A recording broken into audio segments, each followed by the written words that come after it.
15ാം നിയമസഭയുടെ 11ാം സമ്മേളനത്തിന് ഇന്ന് തുടക്കമാകും. ഇന്ന് തദ്ദേശ വാർഡ് വിഭജന ബിൽ സഭയിൽ അവതരിപ്പിക്കും. ബില്ലിനെ എതിർക്കാനാണ് പ്രതിപക്ഷ തീരുമാനം. സഭാ സമ്മേളനത്തിന്റെ ആദ്യ ദിനത്തിൽ ബാർക്കോഴ വിവാദം സഭയിൽ ഉന്നയിച്ച് സർക്കാരിനെതിരെ ആഞ്ഞടിക്കാനാണ് പ്രതിപക്ഷ നീക്കം. വിവരങ്ങളുമായി റോഷിപാലുണ്ട്. റോഷിപാൽ, ബാർക്കോഴ ഉൾപ്പെടെയുള്ള വിഷയങ്ങൾ വരുമ്പോൾ സഭ പ്രതിപക്ഷ പ്രതിഷേധത്താൽ പ്രക്ഷുബ്ധമാകാനല്ലേ സാധ്യത?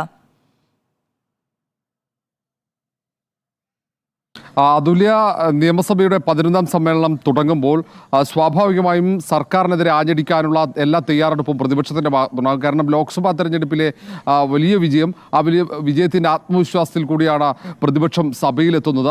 നിരവധി വിഷയങ്ങൾ ഈ സഭാ സമ്മേളന കാലയളവിൽ പ്രതിപക്ഷം സർക്കാരിനെതിരെ ആയുധമാക്കി എത്തിക്കും. അതിൽ തുടക്കം തന്നെ ആദ്യ ദിനത്തിൽ തന്നെ ബാർക്കോഴ വിവാദമാണ് സർക്കാരിനെതിരെ കൊണ്ടുവരുന്നത്. നേരത്തെ 2 മന്ത്രിമാർ ഇതിൽ കുറ്റക്കാരാണ് എന്ന ആരോപണം പ്രതിപക്ഷം ഉന്നയിച്ചിരുന്നു. ക്രൈംബ്രാഞ്ച് അന്വേഷണം ബാർക്കോഴയിൽ നടക്കുന്നുണ്ട്. പക്ഷേ ഈ അന്വേഷണത്തിൽ വിശ്വാസമില്ല. ജുഡീഷ്യൽ അന്വേഷണം അനിവാര്യമാണ് എന്ന നിലപാട് പ്രതിപക്ഷം സ്വീകരിച്ചിരുന്നു. അതുകൊണ്ട് തന്നെ ഇതുമായി ബന്ധപ്പെട്ട് സഭയ്ക്കകത്തും പുറത്തും ശക്തമായ പ്രതിഷേധത്തിന് തുടക്കമിടാനുള്ള തീരുമാനമാണ് പ്രതിപക്ഷം എടുത്തത്. ഇന്ന് സഭയ്ക്കകത്ത് ഈ വിഷയം ഉന്നയിക്കും. നാളെ യൂത്ത് കോൺഗ്രസിൻ്റെ സംസ്ഥാന കമ്മിറ്റിയുടെ നേതൃത്വത്തിൽ നിയമസഭയിലേക്ക് മാർച്ച് പ്രഖ്യാപിച്ചിട്ടുണ്ട്.